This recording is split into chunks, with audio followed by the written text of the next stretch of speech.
ओम नमस्ते जी। आप सबका हार्दिक स्वागत है हमारे चैनल आर्य टू आर्य में। आज हमारी वैदिक कक्षा चलेगी रामायण और रामचरित के विषय में। अर्थात लोगों ने बहुत से प्रश्न किए थे कि रामचरितमानस और रामायण में क्या अंतर है। इस पर एक आप वीडियो बनाइए और हमें बताइए कि हम इसका भेद कैसे करें, उसको समझे कैसे और उसको जाने कैसे, और हमें कौन सी रामायण पढ़नी चाहिए। आइए इस विषय पे बात करते हैं। इस विषय को चालू करने से पहले यदि आप चैनल पर नए आए तो सब्सक्राइब कर दीजिए, यदि पुराने हैं तो बेल आइकन को दबा दीजिए और शेयर और लाइक कर दीजिए। आइए आज इस विषय पे पूर्णतः बात करते हैं हम रामायण और रामचरितमानस के विषय में। बहुत से लोगों का मानना ये है, जो प्रचार किया गया है, कि रामायण और रामचरितमानस एक ही पुस्तक है, और कई लोगों का मानना ये है कि ये अलग अलग है। कई लोगों का मानना है कि ये एक काल्पनिक पुस्तक है, किसी लोगों का मानना ये है ये घटना की पुस्तक है। कई लोगों ने इस पे पुलिस केस भी किया है और कई लोगों ने इसके अस्तित्व को भी नकारा है। कई लोगों ने इन ग्रंथों को फाड़ने की कोशिश की है। आइए इसको समझने का प्रयास करते हैं, ये सब क्यों किया गया और इस सब के पीछे होने का मूल कारण कौन है। पहली बात करते हैं हम रामायण की। जब हम रामायण की बात करते हैं तो हम देखते हैं कि रामायण की रचना कब की गई थी। अर्थात यदि आप देखेंगे तो वाल्मीकि रामायण, जिसे हम वाल्मीकि रामायण भी कहते हैं, इसकी रचना त्रेता युग में की गई थी, जिस समय वैदिक काल, वैदिक और राम काल था। अर्थात राम जी के युग में और वैदिक युग में इसकी रचना की गई थी, इसलिए इसे राम के जीवन का ऐतिहासिक प्रमाण भी माना जाता है।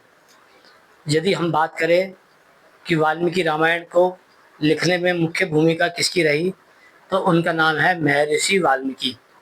अर्थात उस समय के एक उत्तम रचनाकार जिन्होंने इतिहास लिखा है। ऋषि उसे कहा जाता है जिसके जीवन में कभी भी कोई छल कपट, ईर्ष्या, द्वेष और निंदा का भाव नहीं होता। वह सब मनुष्यों को एक समान रूप से देखते हैं। वह किसी के प्रति भी ईर्ष्या द्वेष का भाव नहीं रखते। वह किसी के साथ छल कपटानी नहीं करते। उन्होंने जीवा में कभी अपना अपमान नहीं किया किसी का, और ना ही वह किसी की निंदा करते हैं। ऐसे ही व्यक्ति को ऋषि कहा जाता है। जो मंत्रों का दृष्टा होता है, जो आप्त पुरुष कहलाता है, वह ऋषि होता है। ऐसे ऋषि के द्वारा त्रेता युग के अंदर, अर्थात वैदिक काल में, राम काल के अंदर रामायण की रचना की गई थी। हम रामायण पे पूरी आस्था रखते हैं, इसलिए हम जब भी श्री रामचंद्र का नाम लेते हैं तो हमें वाल्मीकि रामायण का नाम लेना पड़ता है, और साथ में महर्षि वाल्मीकि का नाम लेना अति आवश्यक हो जाता है। क्योंकि यदि हम रामायण की बात करें या राम की बात करें तो इन दोनों का ही मूल अस्तित्व महर्षि वाल्मीकि पर टिका हुआ है। यदि आप महर्षि वाल्मीकि जी को रामायण से और राम के जीवन से निकाल देते हैं तो वह घटनाएं अदृश्य, अतार्किक और अमानवीय हो जाती है। क्योंकि जो लिखने वाला है यदि उसे निकाल दिया जाए तो मूलतः उस व्यक्ति का अस्तित्व ही नष्ट हो जाता है। यदि वाल्मीकि जी को रामायण से निकाल दिया जाए तो राम जी का अस्तित्व नहीं रहेगा। अब हम बात करते हैं दूसरे ग्रंथ पे। इसको कहते हैं रामचरितमानस। इसको लिखा गया है कलयुग में। अर्थात लोगों का मानना यह है कलयुग में सबसे ज़्यादा अधर्म बढ़ेगा, कलयुग में सबसे ज़्यादा अपराध बढ़ेंगे, कलयुग में सबसे ज़्यादा छल कपट ईर्ष्या द्वेष बढ़ेंगे, सबसे ज़्यादा यहाँ पे अपराध होंगे, हत्याएं होगी, लूट होंगे, बलात्कार होंगे, अपराधी प्रमुख हो जाएंगे और प्रमुख जो है अपराधी हो जाएंगे। ऐसे कई ज़्यादा युग आएंगे। इसी युग में कलयुग के अंदर एक भारत के अंदर एक युग आया जिसे हम कहते हैं मुगल काल, अर्थात मुसलमानों का काल, जिसे हम अपना भारत का गुलामी का काल भी कहते हैं। उस गुलामी के काल में रामचरितमानस की रचना की गई, जिसे हम कलयुगी ग्रंथ कह सकते हैं। अर्थात कलयुग में लिखा गया एक ग्रंथ है जिसे हम रामचरितमानस कहते हैं। ये लिखा गया है तुलसीदास जी के द्वारा। तुलसीदास जी ने इस ग्रंथ को लिखने में अपनी पूरी कल्पना का जोर लगाया है, और इसको लिखने के लिए उन्होंने बड़ी मेहनत की है। लेकिन वह गुलामी के काल में थे, वह स्वयं भी गुलाम थे। अब एक गुलाम व्यक्ति जितनी भी कोशिश करेगा, वह मूलतः सत्य घटना को नहीं लिख पाएगा, इसलिए वह अपनी कल्पनाओं को जोड़कर एक ग्रंथों की रचना करते हैं। वाल्मीकि रामायण में और रामचरितमानस में मुख्य अंतर यही है कि त्रेता युग में रामायण राम के काल में लिखी गई थी और रामचरितमानस में अंतर ये है कि ये राम का काल नहीं, ये मुगलों का काल था, गुलामी काल था, इसमें ये रचना की गई है। इसका अर्थ ये होता है कि ये राम के काल की नहीं है रामचरितमानस, और रामायण राम जी के काल की है।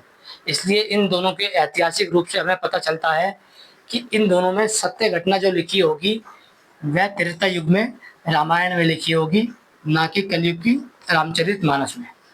इसलिए यदि आपके पढ़ने की इच्छा हो तो आपको वाल्मीकि रामायण पढ़नी चाहिए। अब दूसरे विषय पे आते हैं हम, भाषा के ऊपर। ये जो वाल्मीकि रामायण है, ये हमारी अपनी ऋषियों की भाषा के अंदर है। हमारे जो ऋषियों की भाषा हुआ करती थी वह मूलतः संस्कृत हुआ करती थी। तो इन्होंने ऋषि वाल्मीकि ने इसे अपनी भाषा में लिखा है, जिसे हम संस्कृत की भाषा कहते हैं। संस्कृत की भाषा एक उत्तम भाषा कहलाती है, जो पूर्ण रूप से विकसित मानी जाती है। इसके शब्दों को अगर यदि आप ध्यानपूर्वक पढ़ेंगे तो आपको बड़े अच्छे लगेंगे। अब हम बात करते हैं, एक है ऋषियों की संस्कृत भाषा, दूसरी है गाँव की अवधी भाषा। एक गाँव कूचे में खड़े होकर किसी व्यक्ति ने अपने गाँव की भाषा में एक ग्रंथ लिखा, उसे कहते हैं रामचरितमानस, यानी कि अवधी भाषा। अवधी भाषा हमारे धार्मिक ग्रंथों के अनुकूल कोई मुख्य भाषा नहीं है, लेकिन संस्कृत भाषा हमारी धार्मिक ग्रंथों के अनुकूल होती है, इसलिए हम संस्कृत भाषा को ही मूल अपने धर्म का मानते हैं। इसलिए भाषा में भी देखिए तो वाल्मीकि रामायण ही सही ग्रंथ है, ना कि अवधी भाषा की लिखी हुई रामचरितमानस। यदि आपका पढ़ने की इच्छा हो तो आपको वाल्मीकि रामायण पढ़नी चाहिए, ना कि रामचरितमानस पढ़नी चाहिए। अब तीसरा विषय आता है आर्ष ग्रंथ। आर्ष ग्रंथ उसे कहते हैं जिसमें ईश्वर की, ऋषियों की, आप्त पुरुषों की किसी भी प्रकार से निंदा ना की जाए, सृष्टि के नियम को ना तोड़ा जाए, मानवीय गुणों को ना तोड़ा जाए और बुद्धि का उपयोग करके किसी चीज़ को लिखा जाए, उसे कहते हैं आर्ष ग्रंथ। जब हम वाल्मीकि रामायण का अध्ययन करते हैं तो हमें मूलतः उसमें सृष्टि नियम दिखाई देते हैं, तार्किकता दिखाई देती है, बुद्धिमानी दिखाई देती है, मानवीय गुण दिखाई देते हैं, ईश्वर की निंदा नहीं दिखाई देती, ऋषियों की निंदा दिखाई नहीं देती, आप्त पुरुषों की निंदा दिखाई नहीं देती। इसलिए आर्ष ग्रंथ ही उत्तम ग्रंथ होता है, इसलिए वाल्मीकि रामायण एक आर्ष ग्रंथ है। जबकि हम रामचरितमानस की ओर जाते हैं तो हमें पता चलता है यह सृष्टि नियम को तोड़ती है, ये मानवीय बुद्धि का व्यवहार नष्ट करती है और ये तार्किकता पे सही नहीं उतरते हैं।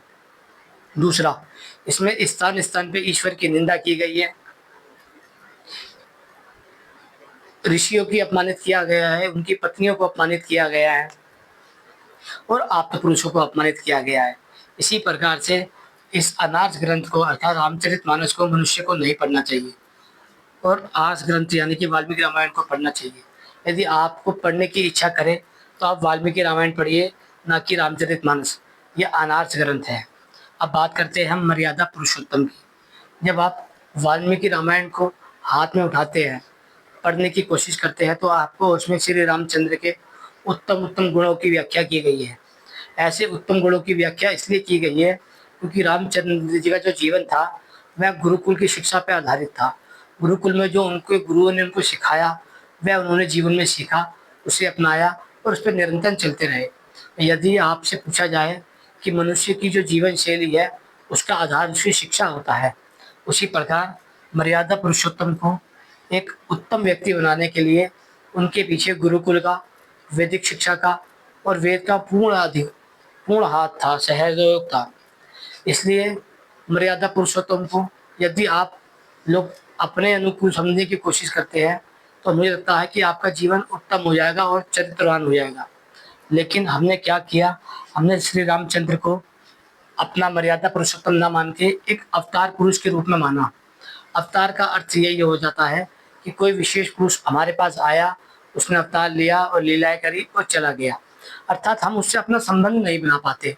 यदि उसके अंदर जो गुण है वो हम अपने अंदर धारण करने की कोशिश इसलिए नहीं करते, हमें लगता है कि वह अलग पुरुष है, ऐसे गुण हम धारण नहीं कर सकते, इसलिए वह हम उसको अपने से अलग कर देते हैं। यदि आप समाज के मर्यादा पुरुषोत्तम को समाज से अलग कर देंगे तो समाज स्वतः ही मर्यादाहीन होकर नष्ट हो जाता है। हमने यही किया कि श्री रामचंद्र को, जो कि मर्यादा पुरुषोत्तम थे, उन्हें समाज से अलग कर दिया और उनको अवतार पुरुष के रूप में हमने एक अलग सा स्थान दे दिया, जिसके कारण लोगों ने उनसे अपनी आपसी दूरी बना ली और वह मूलतः श्री रामचंद्र के जीवन से दूर रह गए। यदि बात की जाए इन दोनों में से कौन सी बात प्रमाणित है, तो आता है मर्यादा पुरुषोत्तम श्री रामचंद्र, ना कि अवतार पुरुष।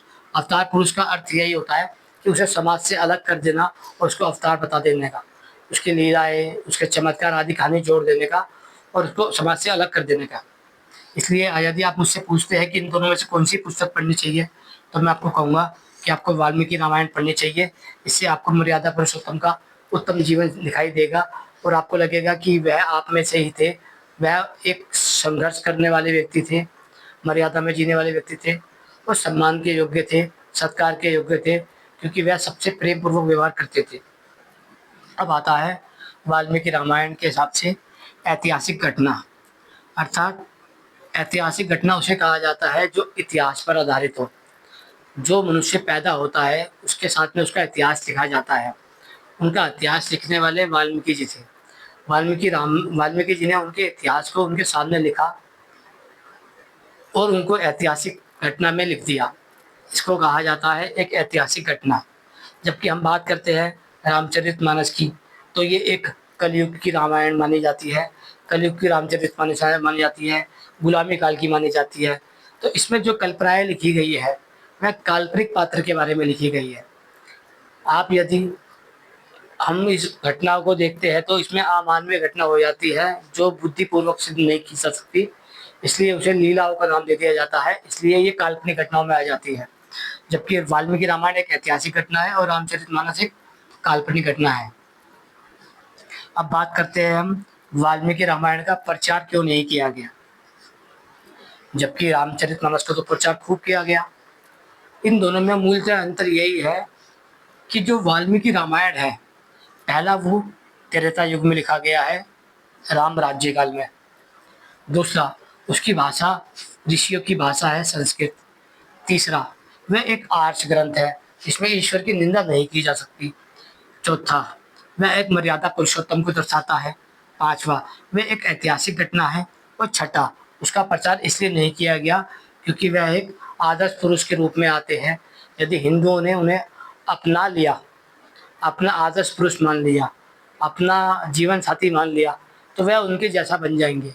और हमारे लोग ये नहीं चाहते हैं कि वह हमारे जैसा बन जाए, इसलिए हमने उनको समाज से अलग कर दिया। इसका मूल कारण क्या समझ आता है? रामचरितमानस को कलयुग में लिखा गया, गुलामी काल में, मुगलों के काल में, मुसलमानों के काल में। दूसरा, उसकी भाषा गाँव की अवधी भाषा थी और गाँव में प्रचार किया गया, फिर शहर में आया गया। वह अनार्थ ग्रंथ है, उसमें ईश्वर की निंदा के विषय में लिखा गया है। किसी भी मनुष्य को ईश्वर नहीं बताना चाहिए।